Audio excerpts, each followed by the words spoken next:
আরবের খেপসার সাথে আপনারা কিভাবে মারাকটা তৈরি করবেন, তাহলে সম্পূর্ণ ভিডিওটা দেখতে থাকুন। আর খেপসার সাথে কিন্তু মারাকটা অবশ্যই লাগে, যারা সৌদি আরবে আছেন তারা অবশ্যই জানেন। ঠিক আছে, তাহলে শুরু করা যাক বন্ধুরা, সম্পূর্ণ ভিডিওটা কন্টিনিউ করতে থাকেন।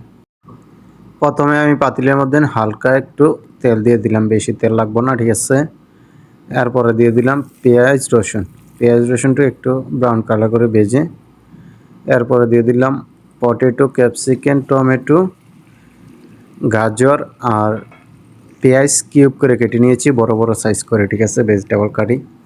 আর এদিকে দিয়ে দিলাম একটা বোম্বাই মরিচ, একটা লবি, একটা গ্রিন চিলি, লবণ, মিক্স মশলা আর হলুদ, সবগুলো হাফ চা চামচ পরিমাণ।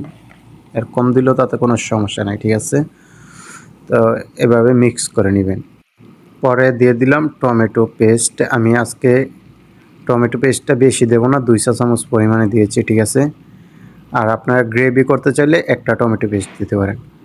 আর খেপসার মারাকটা যদি আপনি যখন খেপসা রান্না করবেন, এই পানিটা দিয়ে রান্না করলে মারাকটা খুবই সুস্বাদু ও মজাদার হয়, যেভাবে সৌদিরা রান্না করে।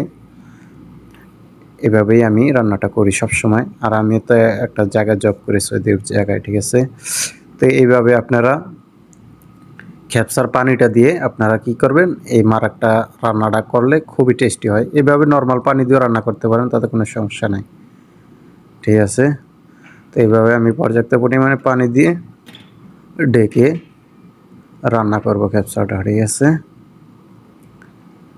দেখেন ঢাকনা উঠিয়ে আমার মারাকটা একদম পানিটা কষে গেছে। ঠিক আছে, এইভাবে মাখাটা রাখবেন। আর আপনারা যদি বেশি মারাকটা গাঢ় করতে চান, 2টা টমেটো পেস্টও দিতে পারেন বা একটাও দিতে পারেন।